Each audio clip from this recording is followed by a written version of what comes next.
அனைவருக்கும் வணக்கம். நான் திருமதி அகலங்கன்.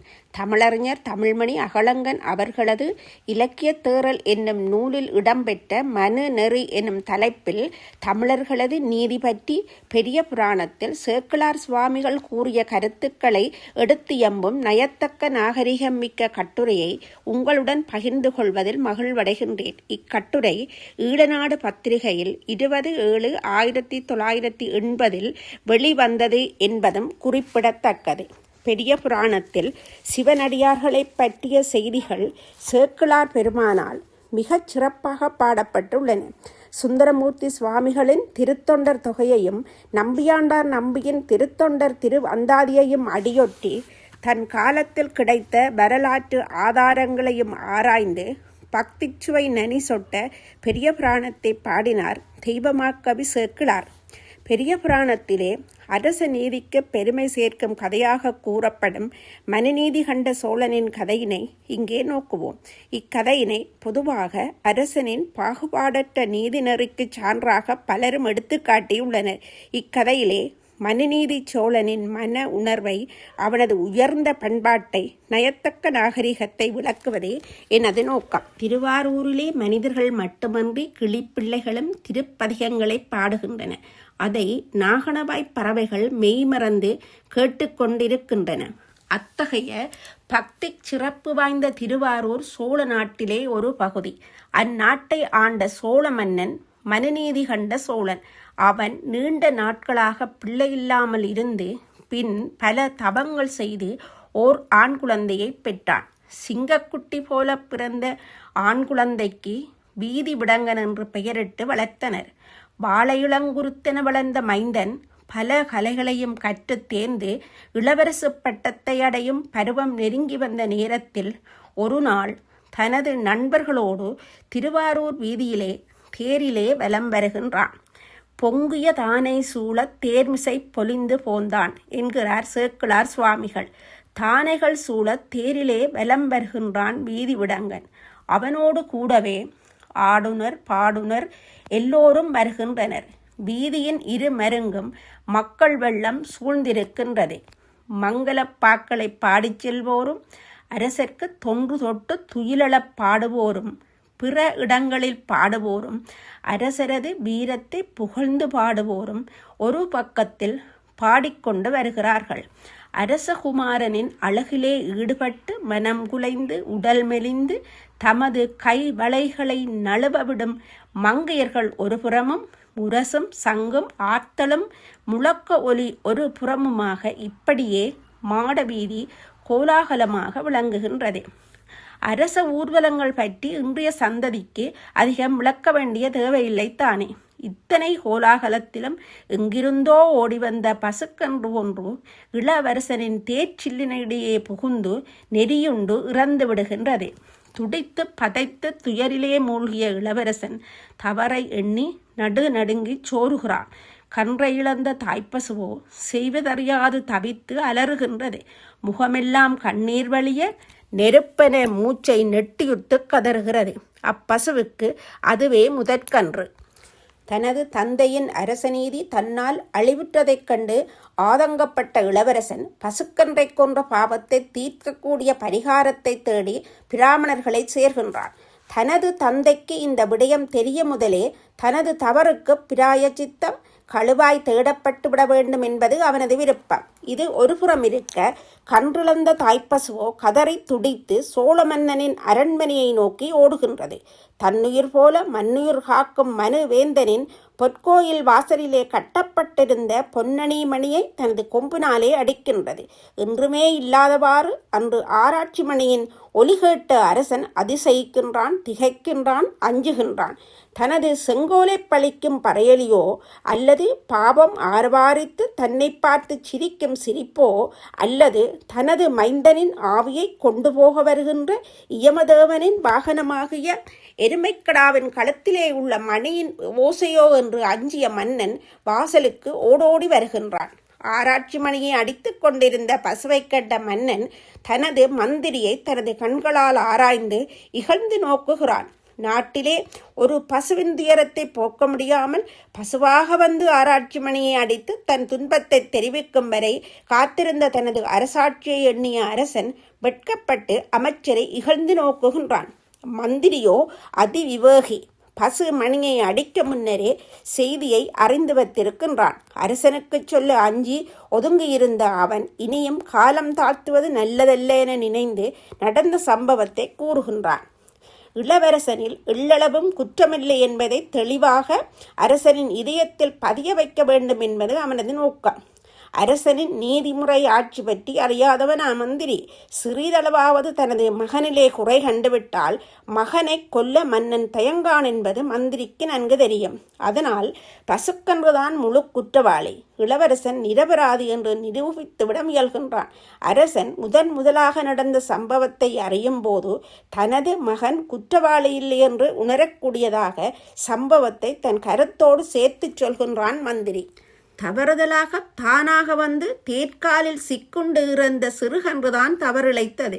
பசுக்கன்றின் இறப்புக்கு இளவரசன் எந்த வகையிலும் பொறுப்பாளி அல்ல என்பதை நிரூபிக்க முயல்கிறான் மந்திரி. சேக்கிழார் பெருமானின் கவிநயத்துக்கு இந்த இடத்தில் இடம்பெறும் ஒரு கவிதையே சான்று பகர போதுமானது. மிக ஆழமாக அழகாக ஒவ்வொரு சொல்லையும் அர்த்தத்தோடு பயன்படுத்தி இலக்கிய நயம் பொதிந்ததாக மந்திரியின் மூலமாக இப்பாடலை தருகிறார் சேக்கிழார். வளவ நின் புதல்வன் ஆங்கோர் மண்ணினடம் தேர்மேலேறி அளவில் தேர்த்தானை சூழ அரசுலாம் தெருவிற் போங்கால் இளைய ஆண் கன்று தேர்கால் இடை புகுந்து இறந்ததாக தளர்வுறும் இத்தாய் வந்து விளைத்ததி தன்மை என்றான். ஒவ்வொரு சொல்லிலும் இளவரசனின் குற்றமற்ற தன்மையை எப்படி விளக்குகிறார் பாருங்கள். முதலில் வளவ நின் புதல்வன் என்கிறார். அரசனே, உனது புதல்வன் எப்படி இருப்பான்? உன்னைப் போல ஜீவகாருண்ய சீலனாகத்தானே இருப்பான். அவன் தவறு செய்வானா? உனது பரம்பரை குற்றம் செய்யுமா என்று கூறும் முகமாகவும் புத்திரபாசத்தை ஏற்படுத்துவதற்காகவும் முதலிலே நின் புதல்வன் என்றே ஆரம்பிக்கிறார் மந்திரி. பின்பு மணி நெடும் தேர் என்று தேரை பற்றி கூறுகிறார். தேரிலே மணிகள் பூட்டப்பட்டுள்ளன. அதனால் தேர் அசையும் போது மணி ஒலி எல்லா இடமும் கேட்கும். மணி ஒலியை கேட்காமல் தேர்காலின் இடையிலே வந்து புகுந்தது பசுக்கன்றின் குற்றம்தானே என்கிறார். சரி, சத்தத்தைத்தான் பசுக்கன்று கேட்கவில்லை என்றாலும் தேரையாவது பார்த்திருக்க வேண்டுமே. தேர்தாம் நெடுந்தேராயிட்டே, உயர்ந்த தேர் என்பதால் எங்கிருந்து பார்த்தாலும் தெரியுமே. எனவே தேரை காணாமலும் மணி ஓசையை கேளாமலும் திசை தவறி வந்தது பசுக்கன்றின் குற்றமேதான் என்று கூறியும் மந்திரியின் மனம் ஆறவில்லை. மேலும் தொடர்கிறார். அளவில் தேர்த்தானை சூழ என்கிறார். அளவில்லாத தேர்த்தானைகள் புடை சூழ்ந்து வருகின்றன. இளவரசன் தனியாக ஊர்வலம் போகவில்லையே. இத்தனை கோலாகலத்திலே பசுக்கன்று வந்து தேர்காலிலே விழுந்தால் அது இளவரசனின் குற்றமா? மேலும் கூறுகிறார். அரசுலாம் தெருவிற் போங்கால். இளவரசன் உலாவச் சென்ற இடமோ தனிப்பட்ட வீதி அல்ல, அரச வீதி. அரசர்கள் உலா போகின்ற வீதி அரச உலா வீதியிலே பசுக்கன்றுக்கு என்ன வேலை? எனவே எல்லாவற்றையும் சேர்த்து பார்த்தால் இளவரசன் குற்றமற்றவன் என்பது புலனாகின்றது என்று கூறியும் அத்தோடு விடவில்லை அமைச்சர். அரசே, இறந்ததோ இளங்கன்று, இளங்கன்று பயமறியாது என்பார்கள். அது உண்மைதானே என மேலும் பசுக்கன்றின் மேல் பழியை போடுகிறார் மந்திரி. இளைய ஆண் கன்று என குறிப்பது இதனையே. அதுவாகவே வந்து தேர்காலிலே விழுந்தது என்பதை விளக்க தேர்கால் இடை புகுந்து இறந்தது என்று முடிக்கிறார் மந்திரி. இங்கே இன்னொன்றுக்கும் அரசன் கேட்காமலே மந்திரி பதில் சொல்கின்றார். பசுக்கன்றிலேதான் குற்றம் என்றால் தாய்ப்பசு ஏன் இங்கு வந்து நீதி கோரி ஆராய்ச்சி மணியை அடிக்க வேண்டும் என்று கேட்கலாம். இப்பசு தனது இளங்கன்று இறந்ததால் மிகவும் மனத்தளர்வடைந்திருக்கின்றது. புத்தி ஒரு நிலையில் இல்லை. அதனால் செய்வதறியாது இங்கே வந்து மணியை அடித்து விட்டது என்கிறார் அமைச்சர். தளர்வுறும் இத்தாய் வந்து விளைத்ததிச் செய்கை என்ற வரிகளால் இதனை தெளிவுபடுத்தினார். அமைச்சரின் சாதுரியமும் அதை அமைத்த சேக்கிழார் பெருமானின் புலமையும் எப்படி இருக்கிறது பாருங்கள். அந்த சம்பவத்தை கேட்ட அரசன் வெவ்விடம் தலைக்கேறியதைப் போல் வேதனை அகத்திலே மிகுந்து வர பெருந்துன்பமடைகின்றான். தன் இளம்கன்றை காணாது உயிர் தரித்திருந்து இடங்கி விழும் பசுவை பார்த்து பரிதவிக்கின்றான். அரசனின் வேதனையைக் கண்ட மந்திரிகள் அரசன் ஏதாவது முடிவெடுப்பதற்கு முன்னதாகவே தாம் இளவரசனை காப்பதற்கு முந்துகின்றனர். அரசே, மனம் தளர்ந்து கவலைப்படுவது பசுக்கன்று இறந்ததற்கு பரிகாரமாகாது. பசுவதை செய்தவர்க்குரிய பிராயச்சித்தம் வேதங்களிலே கூறப்பட்டுள்ளது. அவ்வேத விதிப்படி இளவரசனையும் அந்தணர்களிடத்திலே ஒப்படைத்து கழுவாய் தேடுவது முறையான செயல் என்று அறிவுறுத்துகின்றனர். மந்திரிகளது மாற்றங்கேட்ட மன்னன் அவர்களது கூற்றை அழகாக மறுத்து கூறுகிறான். பசுக்கன்றை கொன்ற பாதகனின் பாபத்தை தீர்த்து விடுவது சுலபம். அதற்குத்தான் வேதத்தில் விதிமுறைகள் இருக்கின்றன. ஆனால் அதனால் கன்றை இழந்து தவிக்கும் பசுவுக்கு என்ன லாபம்? எனது பழி தீர்ந்து விடலாம், ஆனால் பசுவின் துயரம் தீர்ந்துவிடப் போவதில்லை. ஓடோடி வந்து ஆராய்ச்சி மணியை அடித்த இத்தாய்ப்பசு தனது துயர் தீர்க்க அன்றோ அலமருகின்றது என்று அறிவுரை கூறுகிறான். அரசனின் ஒரே நோக்கம் தனது மகனின் மேல் வந்து சூழ்ந்துள்ள பழியை போக்குவதல்ல, கன்றை இழந்து நின்று கதறும் பசுவின் கவலையை போக்க வேண்டும் என்பதே. அதனால் பலவாறு சிந்திக்கின்றான். தாய்ப்பசுவின் துயர் தீர்க்க வழியறியாது தவிக்கின்றான், திகைக்கின்றான், துடிதுடிக்கின்றான், பதைபதைக்கின்றான்.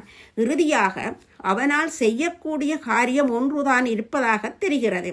அதுதான் நான் இங்கே குறிப்பிட்டு கூற வந்த மிக உயர்ந்த பண்பாடு, நயத்தக்க நாகரிகம். அதை அரசன் கூறுகிறான்.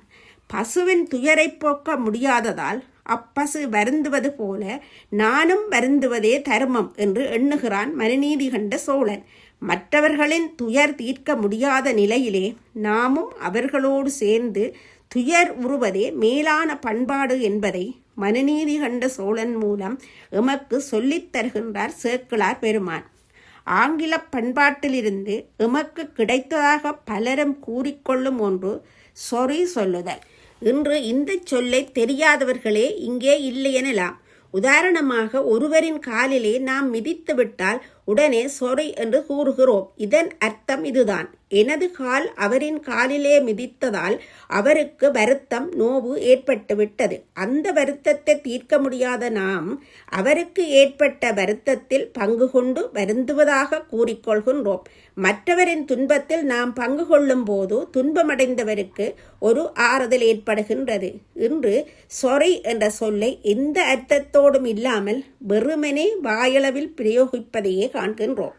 ஒருவரின் துன்பத்தில் பங்கு கொள்வது அல்லது பங்கு கொள்வது போல காட்டிக்கொள்வது உண்மையில் துன்பமடைந்தவருக்கு நல்ல ஆறுதல் அளிக்கும் என்பது உளவியல் ரீதியில் ஒப்புக்கொள்ளப்பட்ட உண்மையாகும். கணவனை இழந்து தவிக்கும் பெண்ணொருத்தி தன் துன்பத்தின் எல்லையிலே தனது கைகளை தலையிலும் மார்பிலும் அடித்து புலம்புவாள். அவளது துயரம் தீர்க்கப்படக்கூடியதல்ல. அந்த மரணச் சடங்குக்கு செல்பவர்கள் வெறும் தேறுதல் சொல்பவர்களாக மட்டும் இருந்தால் அவளது மனம் ஆறுதல் அடையாது. அங்கே செல்லும் உறவினரும் ஊரவரும் தாமும் அவளோடு சேர்ந்து அழுது துயரப்பட்டு கொள்கின்றார்கள். தாமும் அவளைப் போலவே அவளோடு சேர்ந்து மார்பில் அடித்து அழுகிறார்கள். அதுதான் மாரடித்தல் என்ற வழக்கமாக வந்தது. அவளது துன்பத்தில் பங்கு கொண்டு பின் ஆறுதல் வார்த்தைகள் சொன்னால் அவள் மனம் சிறிதளவு ஆறும். இந்த பண்பாடு இன்றும் தமிழர் மத்தியில் பெரிதும் காணப்படுகின்றது. ஒரு நண்பனின் வீட்டில் மரணம் என்றால் செல்கின்றோம். எமக்கு நண்பனைத் தவிர இறந்தவரை தெரியாமல் இருக்கலாம். அந்த மரணத்தில் எமக்கு கவலையே இல்லாமல் இருக்கலாம். இருந்தாலும் நண்பனது துயரத்தை தீர்க்க முடியாத நாம் என்ன செய்கிறோம்? நாமும் அவனோடு சேர்ந்து துயருகின்றோம். அது ஒன்றே துயரில் மூழ்கியிருக்கும் நண்பனுக்கு அந்த நிலையில் ஆறுதல் அளிக்க போதுமானதாகி விடுகின்றது. இவையெல்லாம் மனுநீதி கண்ட சோழனின் செயலோடு ஒப்பு நோக்கத்தக்கவையே. பசுவின் துயரை போக்க முடியாத மன்னன் பசு அடைந்த துயரை தானும் அடைய வேண்டும் என நினைந்து தனது மகனையும் தேர்காலிலே இட்டு தானே தேர் உந்து கொள்கின்றான். மனுநீதி சோழனின் கதையிலே நீதியும் மனு தர்மமும் மன்னனின் கடமையும் நிறைந்திருப்பதற்கு ஒருபடி மேலாக மற்றவர்களின் துயர் கண்டு அதனை தன்னால் தீர்க்க முடியாத இடத்து தாமும் அவர்களோடு சேர்ந்து அவர்களைப் போலவே துன்பமடைந்து கொள்ளும் பண்பே என்னை வெகுவாக கவர்ந்துள்ளது. பசுவின் அதே துயரை தானும் அடைந்து பசுவுக்கு ஆறுதல் அளிக்க முன்வந்த மனுநீதி சோழனின் மனு தர்ம நெறி தமிழ் பண்பாட்டின் சிகரமாக விளங்குகின்றது. நன்றி, வணக்கம்.